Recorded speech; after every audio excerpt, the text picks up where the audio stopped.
بالله من الشيطان الرجيم.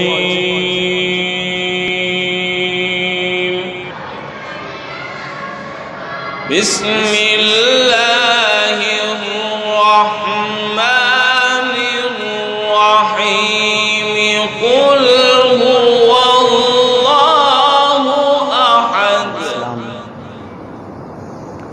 وما كنا لنهتدي لولا أن هدانا الله رب العالمين. والصلاة والسلام على سيد الأنام. ختم الله تعالى به النبيين وأعلى الله درجته في عليين وعلى آله وأصحابه الكرام. جعلنا الله تعالى لهديهم متبعين ونفعنا الله تعالى بمحبتهم أجمعين.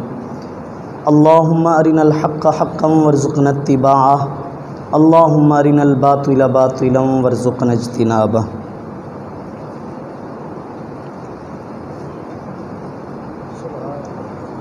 حضرات گرامی، کائنات کی ہر چیز ویسے تو فانی ہی ہے،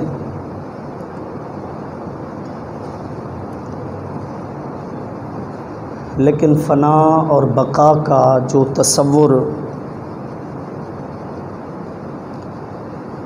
یا جو احساس انسان کو دیا گیا ہے، سکھایا گیا ہے، سمجھایا گیا ہے، اس کی ایک الگ انفرادیت ہے، اس کا ایک الگ تشخص ہے، اس کا ایک الگ معنی اور مفہوم ہے۔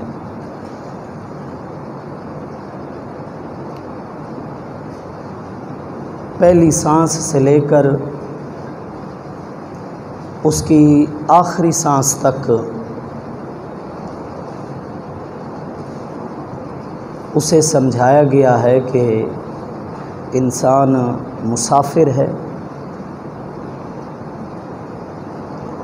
اور اس کا سفر رواں دواں ہے، جس کا آغاز ماں کی گود ہے اور جس کا انجام قبر کی گود ہے۔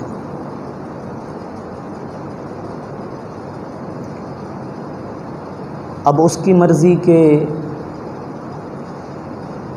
اس سفر کے لیے وہ کیا جمع پونجی کرتا ہے،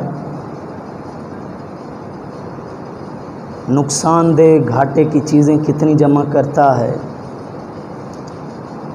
نفع مند کتنی چیزیں جمع کرتا ہے، اس کو اپنے آپ کے مسافر ہونے کا احساس ہے یا نہیں ہے، اس کو سفر اور منزل کی کڑی شرائط کا پتہ ہے یا نہیں ہے، یہ ہر ایک کی اپنی اپنی فکر بھی ہے، اپنا اپنا نصیب بھی ہے۔ بہر طور بہر حال وہ مسافر ہے۔ کسی نے دنیا کا مال اتنا جمع کر لیا ہے کہ اس کی نسلیں بھی کھاتی رہیں تو ختم نہ ہو، یا جس کے پاس ایک وقت کا ہے اور دوسرے وقت کا نہیں ہے، حقیقت یہ ہے کہ دونوں مسافر ہیں۔ بس پہ گاڑی پہ بیٹھنے والے نے بسکی، کرنڈی، کاٹن، اعلیٰ قسم کے برانڈڈ کپڑے پہنے ہوئے ہیں، یا کسی سیٹ پہ بیٹھنے والے نے پھٹے پرانے کپڑے پہنے ہوئے ہیں، دونوں کو بس اور گاڑی کا مسافر ہی کہا جائے گا۔ یہ سفر کس کا کیسے گزرا ہے؟ مسافر کو منزل ملی ہے یا نہیں ملی؟ کامیاب ہوا ہے یا نہیں ہوا؟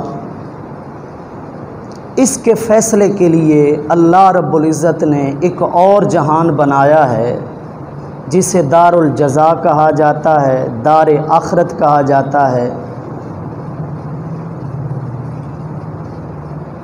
جو یوں سمجھیں مرنے کے بعد سے لے کر عالم برزخ اس کا ایک پہلا حصہ ہے، محشر اس کا دوسرا حصہ ہے،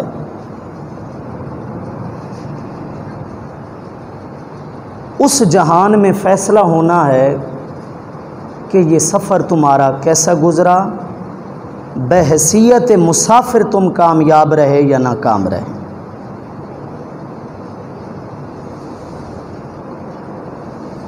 یہاں اگر ہماری صبح سے لے کر شام تک کوئی تعریف کرتا رہے، وہ اسی چیز کی تعریف کرے گا اگر وہ اپنی تعریف میں سچا ہے، مخلص ہے، جو چیز اس نے ہمارے اندر دیکھی۔ لیکن اس کی تعریف سے ہمیں یہ حق نہیں ہے کہ ہم یہ سمجھ لیں کہ 4 بندوں نے اگر ہماری تعریف کر دی ہے تو مطلب یہ ہوا کہ یہ جہان، یہ سفر ہمارا کامیاب ہو گیا۔ دنیا دار کی اگر دنیا دار ہی تعریف کرے، ہوائے نفس کے خواہش رکھنے والے کی ہوائے نفس کا پجاری ہی اگر تعریف کرے، یہ کوئی پیمانہ نہیں ہے، یہ کوئی معیار نہیں ہے۔ کبھی نوکروں کی قیمت نوکر نہیں لگاتے، غلاموں کا ریٹ غلام نہیں لگاتے، مالک لگاتے ہیں۔ ہم نے جب سے ہوش سنبھالا ہو تب سے لے کر آخری سانس تک بظاہر ہم نے آنکھ جھپکنے کی مقدار بھی کوئی غلط کام نہ کیا ہو، تب بھی ہماری کامیابی اس جہان میں اس وقت ہوگی جب ہمارا رب ہمیں فرمائے گا کہ میں تم سے راضی ہو گیا۔ اس سے پہلے اپنی ہمیشہ کی کامیابی، دائمی فوز و فلاح سمجھنا نفس اور شیطان کا کھیل ہو سکتا ہے، گمراہی ہو سکتی ہے۔ حقیقت یہ ہے کہ جس دن رب نے یہ اعلان فرمایا کہ میں تم سے راضی ہوں، اس دن ہمیں یقین ہوگا کہ ہم کامیاب ہو گئے۔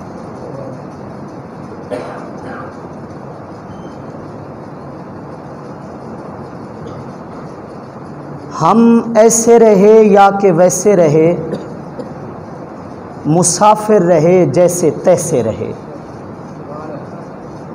حیات 2 روزہ کا کیا عیش و غم ہے،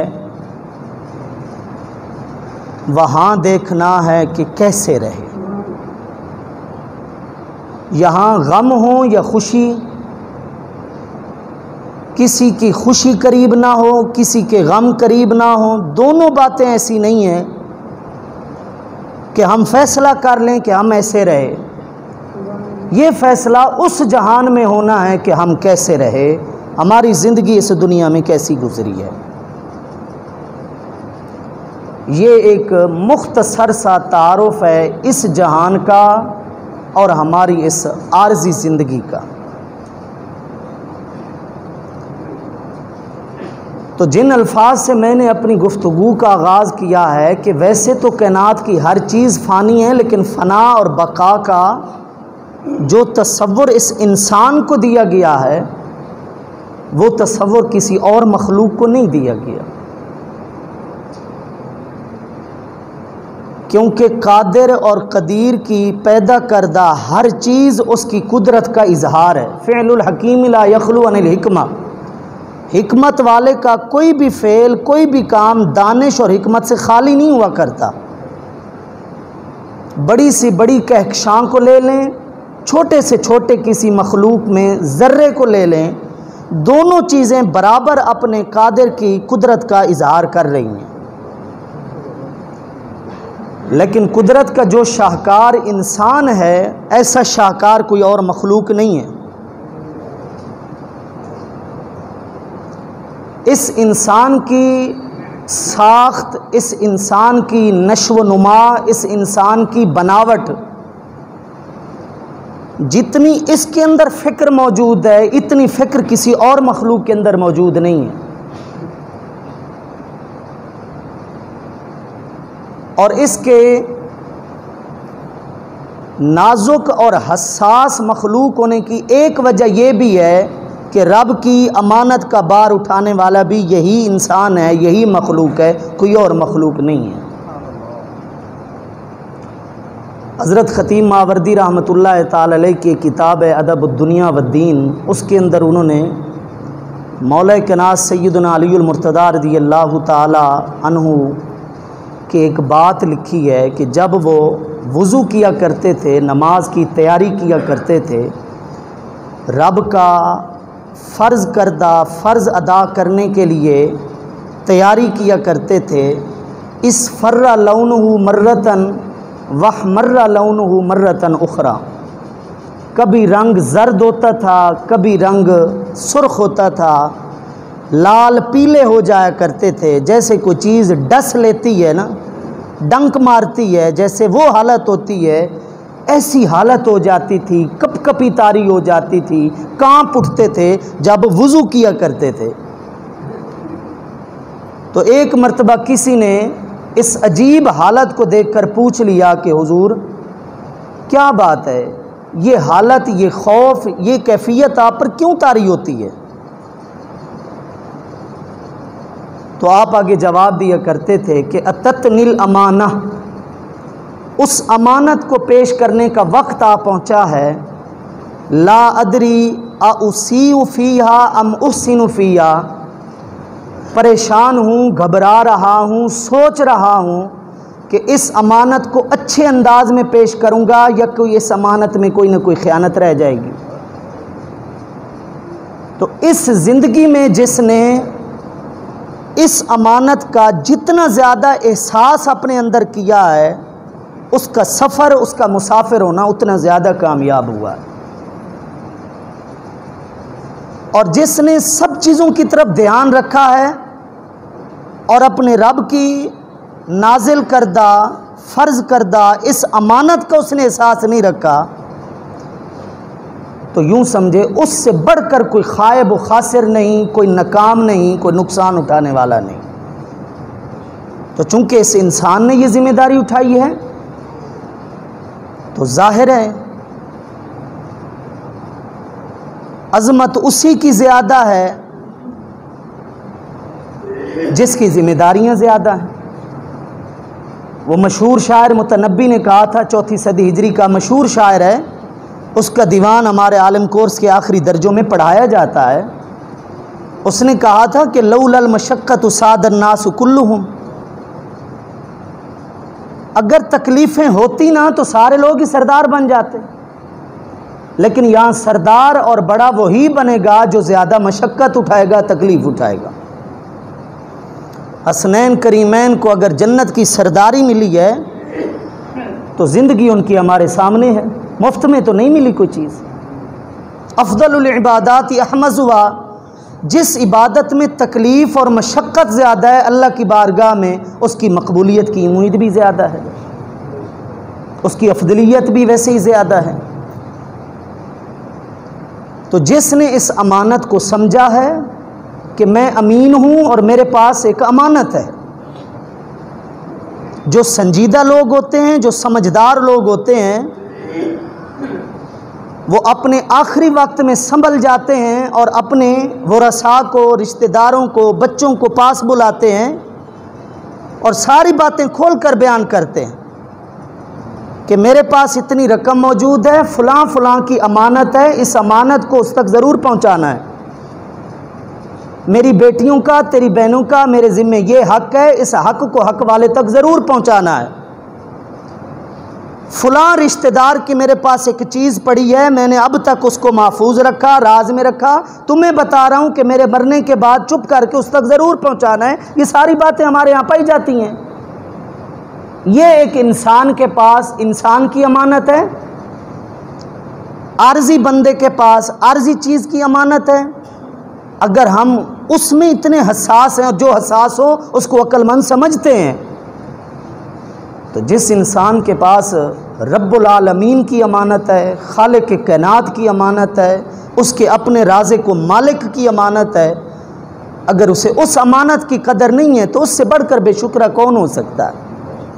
اس سے بڑھ کر نادان اور بے قدرہ کون ہو سکتا ہے؟ تو ضرورت اس چیز کی ہے کہ کم سے کم اور کچھ نہیں تو انسان اپنی حیثیت کو تو پہلے سمجھ لے نا۔ ایک شخص جوہری نہیں ہے، سنار یا زرگر نہیں ہے، کبھی اس کو ان چیزوں سے واسطہ رہا ہی نہیں ہے، آپ نے ہیروں کی پوری لڑی اس کے ہاتھ میں دے ڈالی ہے، کیا کرنا ہے اس نے؟ اس کو ایک عام سے موتی سمجھ کر اس نے اس سے منہ پھیر لینا ہے، اسے کیا پتہ وہ کیا چیز ہے۔ لیکن پوری لڑی نہیں، اگر ایک ہیرا بھی نایاب ہیرا کسی جوہری کے ہاتھ لگا ہے، وہ اپنی زندگی کی پرواہ نہیں کرے گا اس کی حفاظت کرنے میں، اس کو پتہ ہی ہے اس کے اندر تو ساری دنیا ہے، متاع حیات ہے۔ وجہ کیا ہے کہ اس کو اس چیز کا پتہ ہے، احساس ہے، اس کی قدر کا، اس کی اہمیت کا اندازہ ہے اسے۔ تو جس انسان کو اپنی زندگی کا احساس نہیں ہے، اس کی قدر کا نہیں ہے پتہ، اللہ کی امانت کا نہیں ہے پتہ، اگر وہ فائدہ نہیں اٹھا رہا تو اس کی وجہ یہ ہے کہ اس کو قدر شناسی نہیں ہے۔ ورنہ کمال ہے جس چیز کا اللہ نے ریٹ جنت لگایا ہو، جس چیز کی اللہ نے قیمت اپنی رضا لگائی ہو، جس شے کی قدر و قیمت اللہ نے اپنے دیدار کو بنایا ہو، مومن اور مسلمان کیسے ہو سکتا ہے کہ اس چیز کی اس کو اہمیت کا نہ پتہ ہو؟ آپ ایک چھوٹی سی چیز کسی کو دیں اور اس کو کہیں یار سنبھال کے رکھ، میں نے اس کے بدلے میں تجھے بہت بڑی چیز دینی ہے، اس کو تو معمولی نہ سمجھ، اس کے بدلے میں تجھے غیر معمولی چیز ملنی ہے، اس نے اس کو اس لیے سنبھال کے رکھنا ہے کہ یار مجھے اس کے بدلے میں نا بہت بڑی چیز ملنے والی ہے۔ تو جب اللہ فرما دے کہ للذین احسنوا الحسنی وزیادہ، جنہوں نے مجھے راضی کیا اس دنیا کے اندر، اس زندگی کے اندر، ان کے لیے حسنہ بھی ہے اور حسنہ پر ایک اضافی چیز بھی ہے۔ حسنہ جنت ہے اور اضافی چیز جنت کے اندر دیدار باری تعالی ہے۔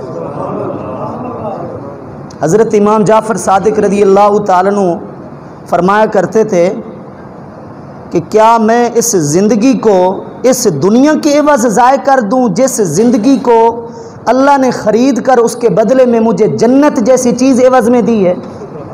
ان اللہ اشتری من المؤمنین انفسهم واموالهم بان لهم الجنہ۔ اس لیے علماء نے لکھا ہے کہ زندگی کا ایک لمحہ ضائع کرنے والا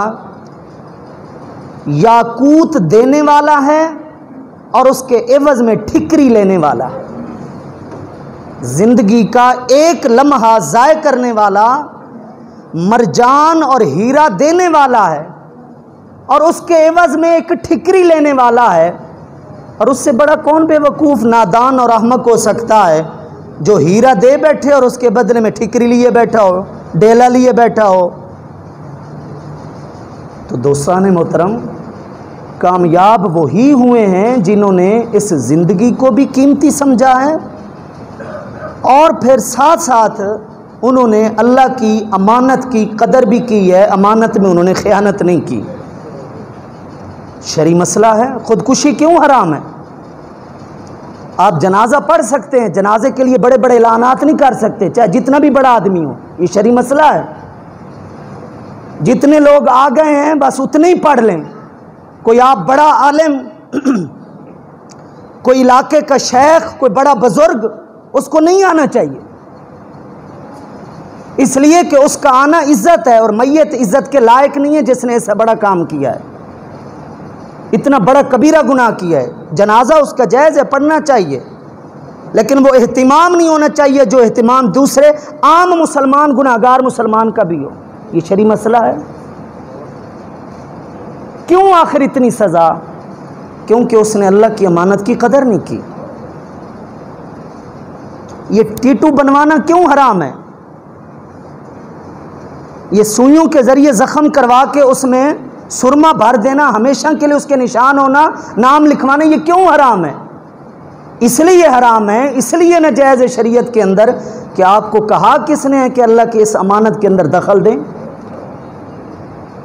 جیسے یہ روح اللہ کی امانت ہے، ایسے یہ جان بھی اللہ کی امانت ہے۔ آپ زور سے اپنے آپ کو چٹکی نہیں کاٹ سکتے، ایک رگ تک نہیں کاٹ سکتے، آپ اپنا بلا عذر شرعی خون نہیں نکال سکتے۔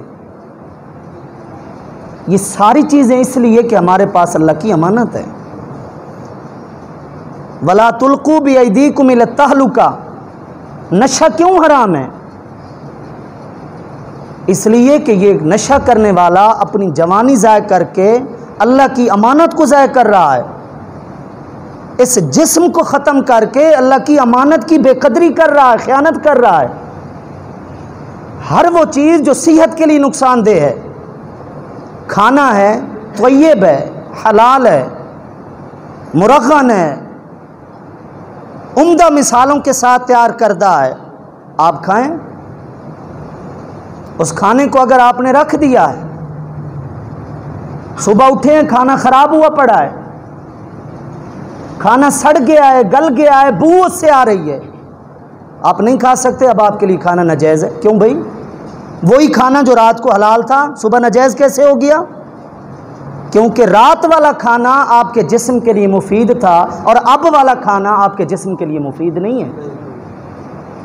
جو چیز آپ کے لیے صحت کا باعث ہے اللہ نے وہ آپ کے لیے حلال رکھی ہے، جو چیز آپ کی صحت کو نقصان دے گی اللہ نے وہ آپ کے لیے حلال نہیں رکھی۔ یہ نہیں فرمایا کلو کہ کھاؤ پیو، یہ فرمایا من طیبات ما رزقناکم، میرے رزق میں سے پاکیزہ چیزیں کھاؤ، ہر چیز نہیں کھاؤ، جو پاک ہے جو حلال ہے وہ کھاؤ۔ کلو مما فی الارض حلالا طیبا، حلال بھی ہو، طیب بھی ہو، پاک بھی ہو، وہ تم کھا سکتے ہو۔ یہ ساری شریعت کیوں رکھی گئی ہے؟ اس لیے کہ ہمارے اندر اپنے رب کی امانت کا احساس ہو کہ ہم مالک نہیں ہیں اپنے آپ کے، ہمارے ظاہر ہمارے باطن کا مالک صرف اور صرف ہمارا رب ہے۔ کمال کی بات ہے آپ نے ایک اچھا مکان بنایا ہے، محنت کی ہے اس کے اوپر، جمع پونجی آپ نے لٹا دی، خون پسینے کی کمائی صرف کر دی آپ نے اس کے اوپر، اور آپ کسی جگہ جا رہے ہیں، آؤٹ آف کنٹری جا رہے ہیں، غیر ملک جا رہے ہیں، آپ نے کسی دوست کو، کسی جگری دوست کو بھی بول دیا کہ یار 2 مہینے کے لیے 4 مہینے کے لیے جا رہا ہوں، تیرے پاس اگر مکان نہیں ہے تو رہ سکتا ہے میرے مکان۔ ٹھیک ہے جناب، بڑی مہربانی، شکریہ، اللہ آپ کو جزا دیں۔ جب آپ واپس آئے تو مکان کی حالت دیکھی، خستہ حال ہے،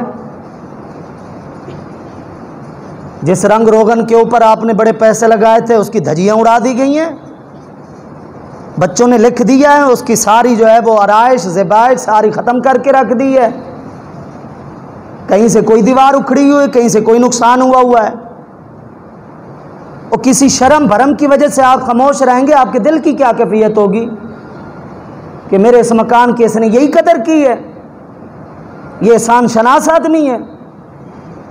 آپ کو پتہ ہے یہ جسم ایک مکان ہے، جس مکان کے خوبصورت ہونے کے لیے اللہ تعالیٰ نے 4 قسمیں اٹھا کر فرمایا کہ اس جیسا اور کوئی خوبصورت مکان میں نے بنایا ہی نہیں ہے۔ لقد خلقنا الانسان فی احسن تقویم، اس جیسا اور کوئی ڈھانچہ کھڑا کیا ہی نہیں ہے۔ تو جس نے اس مکان کے ساتھ خیانت کی ہے، پھر اس مکان کے اندر رہنے والی سب سے مقدس چیز وہ روح تھی، جس نے اس روح کو ساتھ بددیانتی کی ہو، تکلیف میں ڈالا ہو، پھر اس مکان کے پہرے دار کرامن کاتبین کو جس نے ازمائش میں ڈالا ہو، سوچئے کہ اس نے اللہ کو کتنا ناراض کیا ہے، اس مکان بنانے والے کو اس نے کتنا ناراض کیا ہے۔ جس وقت انسان سرعام رب کی نافرمانی کرتا ہے، اس گناہ کبیرہ سے بدبو اتنی ہوتی ہے کہ بس وہ اللہ کا حکم ہوتا ہے جو فرشتے ٹھہرے ہوئے ہیں، ورنہ یہ پاکیزہ مخلوق رہنا گوارا نہیں کرتی ایسے انسان کے ساتھ۔ ایک انسان کے اندر بھی شرم و حیا ہو اور اس کے سامنے کو بے حیائی کا کام اس کا چہرہ دیکھنے کا ہوگا، یہ نشانی ہوگی کہ اس کے اندر حیا ہے۔ اگر اس کا چہرہ سرخ ہو جاتا ہے، پیلا ہو جاتا ہے، اس کے چہرے کے آثار بتاتے ہیں کہ میں اس گناہ سے نفرت کرتا ہوں۔ ایک گناہگار انسان کو اتنی تکلیف گناہ کو دیکھ کر ہوتی ہے تو کرامن کاتبین تو مقدس مخلوق ہے، ان کو کتنی تکلیف ہوتی ہوگی۔ ایک پاکیزہ صاف ستھری چیز آپ کو دی گئی ہے، اجلی چیز آپ کو دی گئی ہے، مقدس چیز آپ کو دی گئی ہے، طاہر و طیب چیز آپ کو دی گئی ہے، اور آپ نے اگر اس کے اندر نجاست کا لیپ کر دیا ہے، بتائیے اس سے بڑھ کر کوئی نادانی ہو سکتی ہے؟ تو یہ پاک چیز تھی ہمارے اندر جو دی گئی ہے رب کی طرف سے امانت۔ جسم ہزارہا سال بعد میں پیدا کیا گیا ہے، اور اس جسم کو چلانے والی روح ہزارہا سال، ہزارہا برس پہلے پیدا کر دی گئی۔ وہ شعر کبھی کبھی آپ کو سنا دیتا ہوں خواجہ صاحب رحمۃ اللہ تعالی علیہ کا کہ کن فیکون جد رب فرمایا اساں وی کولو ہاسے، کن فیکون جد رب فرمایا اساں وی کولو ہاسے۔ کیا مطلب؟ قریب تھے، ہماری روح وہاں تھی۔ کالو بلا ساں کنی سنیا کوئی گونگے بھولے ناسے، ایک لا مکان مقام اساندہ اتھا ان بتاں وچ پھاسے، نفس فرید پلیت چکیتا سا اصل پلیت تنا سے۔ وہ پلیتی کہاں سے آئی ہے؟ ایک بچہ جس نے اس جہان کو دیکھا نہیں ہے، اللہ اکبر سے وہ آشنا نہیں ہے، پوچھیں ان صاحبان سے جو اذان دیتے ہیں، میں نے دی ہوئی ہے کئی بار، اگر آپ نے دی ہوئی ہے،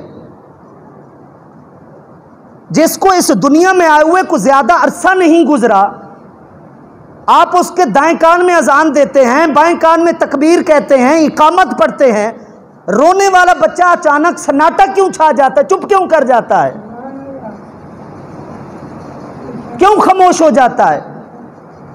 میں نے ماتھوں کے اوپر بل دیکھے ہیں، میں نے اپنی بچی کے کان میں اذان دی، یوں محسوس ہوتا ہے جیسے وہ بچہ کچھ سوچ رہا ہو، جیسے بل پڑ جاتے ہوں۔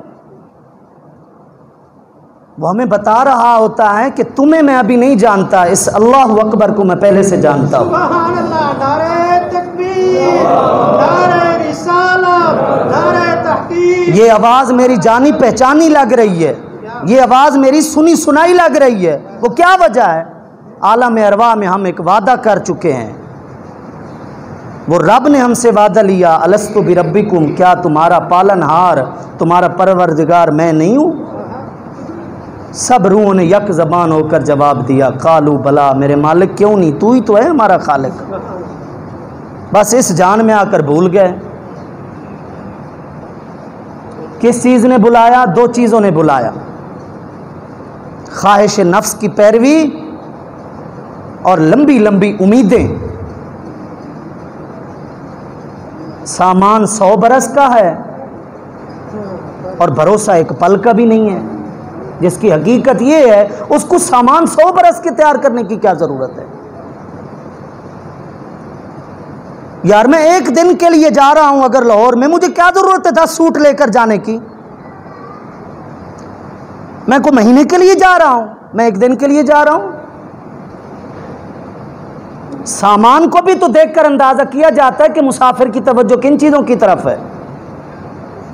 ہو سکتا ہے یہ سامان اگر 10 سوٹ اٹھا کر جا رہا ہے، گھر والوں کو بول کر جا رہا ہے میں ایک دن کے لیے جا رہا ہوں، گھر والے پاگل اگر نہیں ہیں تو سمجھ جائیں گے کہ ہمیں چکمہ دے رہا ہے، اور جیب میں ہزارہا پیسے ڈال کر جا رہا ہے، سامان زیادہ اٹھا کر جا رہا ہے، مطلب زیادہ عرصہ رہنے کے لیے جا رہا ہے، ہمیں جھوٹ بول رہا ہے کہ ایک دن کے لیے جا رہا ہوں۔ وہ کہنے کو کہتے ہو ایک بل کا بھروسہ نہیں ہے، سامان سے لگتا ہے کہ تم نے کوئی اسٹیمیٹ لے رکھا ہے، کوئی سرٹیفکیٹ لے رکھا ہے۔ وہ انبیاء ہوتے ہیں جن سے حضرت فرشتہ آ کر پوچھتا ہے کہ ارادہ ہے یا نہیں ہے، تیاری ہے یا نہیں ہے، جانا ہے یا نہیں ہے۔ ہم سے کس نے پوچھنا ہے؟ ہمیں تو آگاہ کر دیا جا رہا ہے۔ اگر پڑوسی چلا گیا ہے، مرحوم بابا رفیق صاحب اللہ تعالیٰ ان کی قبر کے اوپر رحمت نازل فرمائے، اگر وہ چلے گئے ہیں تو خبردار ہو جائیں پڑوسی دوسرے کیوں بھائی؟ خدا نہ کرے اگر کسی کے گھر میں ڈاکہ پڑتا ہے، اگلے دن سارے چوکنے ہو کر سوتے ہیں یا نہیں سوتے؟ گھر کے بڑے کو نیند آتی ہے؟ نہیں آتی آسانی سے۔ ہمارے یہاں کہاوت مشہور ہے کہ چور ایک گھر دی چوری کریں دے نال بہ گھر اندر دیکھتے وہندے۔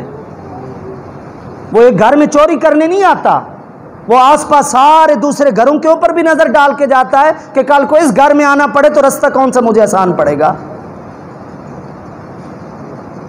گھر سے سامان چوری ہو جائے تو پوری بستی والے، علاقے والے، پورے محلے والے سنبھل کر سوتے ہیں، اور کسی گھر سے ایک جان چلی جائے تو اگلے دن کیوں نہیں سنبھل کر سوتے؟ اس سے بڑھ کر اور کیا غفلت ہو سکتی ہے؟ اس سے بڑھ کر اور کیا مردہ ضمیری ہو سکتی ہے؟ اس سے بڑھ کر اور کیا باطن کی سیاہی ہو سکتی ہے؟ امید رکھنی ہے تو صرف اور صرف رب کی رحمت کی امید رکھیے۔ کسی کی خواہش پر عمل کرنا ہے تو صرف رب کے ارادے، رب کی مشیت، رب کی رضا پہ عمل کیجیے، باقی سب دھوکہ ہے۔ طول العمل واتباع الہوا، مولا کائنات سیدنا علی المرتضیٰ رضی اللہ تعالیٰ فرماتے تھے یہی دو چیزیں ہیں جس نے انسان کو تباہ کیا ہے، لمبی امید اور خواہش نفس کی پوجا۔ جب خیال آیا فوراً عمل کیا، اس کو تو آپ عادی بنا رہے ہیں۔ وہ ایک بابا تھا، بابا بگا شیر اس کا نام ہے، ملتان کا، مجذوب ٹائپ کا بندہ تھا۔ اس کے منہ سے اگر کوئی ہند سا نکل جاتا تھا تو یہ جو لوگ کھیل کھیلتے ہیں نا، جوا جا کر کھیلتے ہیں، نمبرنگ کھیلتے ہیں، تو وہ ہندسا نوٹ کر لیا کرتے تھے۔ وہ کہتے تھے یہ ہندسا بابے کے منہ سے نکلا، یہی جا کر کھیلیں گے۔ اور چائے لے کر آتے تھے، بوتل لے کر آتے تھے، اس کے آگے رکھ دیتے تھے، وہ جس چوک پر بھی بیٹھا ہوتا تھا وہ مٹی اٹھاتا تھا چائے میں اور بوتل میں ڈال دیتا تھا، اور خود کو کہتا تھا بگا شیر اب کھاتا کیوں نہیں ہے، پیتا کیوں نہیں ہے، اب کھا کے دکھا نا۔ حضرت عمر فاروق رضی اللہ تعالیٰ فرماتے ہیں 70 بار ایسا ہوا میرے سامنے حلال چیز پڑی تھی، طلب بھی تھی 70 بار ایسا ہوا حلال چیز پڑی تھی، میرے لیے کھانا حلال تھا، ہاتھ اس لیے اٹھا لیا، نہ کھایا، کہیں یہ نفس عادی نہ پڑ جائے، جو حلال کھانے کا عادی ہو جائے وہ حرام کی طرف بھی لے کر چلا جائے گا۔ تھوڑا اس کو لگام بھی دینی چاہیے۔ آج خواہش ہوئی اس ہوٹل پہ کھانا ہے، بھاگ پڑے، نام سنا فلاں ہوٹل کا، کل ادھر بھاگ پڑے، پورے ہفتے کا ہم نے جناب مینیو بنا لیا ہے، ٹائم ٹیبل بنا لیا ہے، اور کبھی یار اس کی نہ بھی مان، اس کو روک بھی دے، تاکہ جب شیطان تجھ سے منوائے تو تجھے نہ ماننے کی ایک عادت تو پڑی ہوئی ہو۔ اگر ہر خواہش کی بات، ہر خواہش پر عمل کیا جائے تو جب خیال آئے گا بندہ فوراً عمل میں چلا جائے گا، پھر یہ دھیان نہیں رہتا کہ خیال آنے والا اچھا ہے یا برا ہے۔ اس لیے دوستان محترم اپنے آپ کو پہچانیں، اپنی زندگی کو پہچانیں، اللہ کی اس امانت کو پہچانیں اور اس امانت کی قدر کریں، اس زندگی کی قدر کریں۔ ایک لمحے کو ٹائم پاس کا نام دے کر اس کی بے قدری نہیں کریں، وقت ضائع نہیں کریں۔ اس زندگی کا یہی سبق ہے، اس دنیا کا یہی درس ہے۔ جن بزرگوں کے مزارات پہ جا کر حاضری دیتے ہیں نا، جن بزرگوں کے مزارات پر جا کر جنتی دروازہ کراس کرتے ہیں نا، جن بزرگوں کے مزارات پر جا کر فاتح خوانی اور ادب کا مظاہرہ کرتے ہیں نا، انہوں نے یہی ہمیں سکھایا ہے کہ اس دنیا کے دھوکے میں نہیں آؤ، حلال کھاؤ، حلال کماؤ، اچھا کھا لو، اچھا پہن لو، لیکن یہ جو دل کا مسئلہ ہے نا، یہ جو تمہارے ارادے اور خواہشوں کا مسئلہ ہے نا، اس کو نیلام نہیں کرو، اس کو بکنے مت دو، اس کو شیطان اور نفس امارہ کے کھلم کھلا حوالے مت کرو۔ پھر تمہارا کھانا بھی ثواب ہوگا، تمہارا پہننا بھی ثواب ہوگا، تمہارا اچھا راشن پانی گھر میں پکنا پکانا یہ بھی ثواب ہو جائے گا، اگر ہم اس زندگی کا کوئی دینی رنگ ڈھنگ سیکھ لیں تو۔ اور اگر آنکھیں بند کر کے چل رہے ہیں، بس چل رہے ہیں، ومن اضل ممن اتبع ہوا، اس سے بڑھ کر گمراہ کون ہو سکتا ہے جس نے اپنی خواہش نفس کو ہی اپنا خدا بنا لیا۔ اور جدھر خدا حکم دیتا ہے بندہ ادھر چلتا ہے، اس نے خواہش کو خدا بنایا۔ کیا مطلب خدا بنانے کا؟ کہ جدھر خواہش کہتی ہے ادھر ہی چل پڑتا ہے۔ نہیں، دونوں میں فرق ہے۔ وہ جو پلید کرتا ہے اس کی پلیدی کو سمجھے، اور جو پاک کرتا ہے اس کی پاکی کو سمجھے۔ اللہ ہمیں عمل کی توفیق نصیب فرمائے، اس زندگی کی قدردانی کی اللہ تعالی ہمیں توفیق نصیب فرمائے، وقت ضائع کرنے سے اللہ ہم سب کو محفوظ فرمائے۔ وما علیہ الا البلاغ۔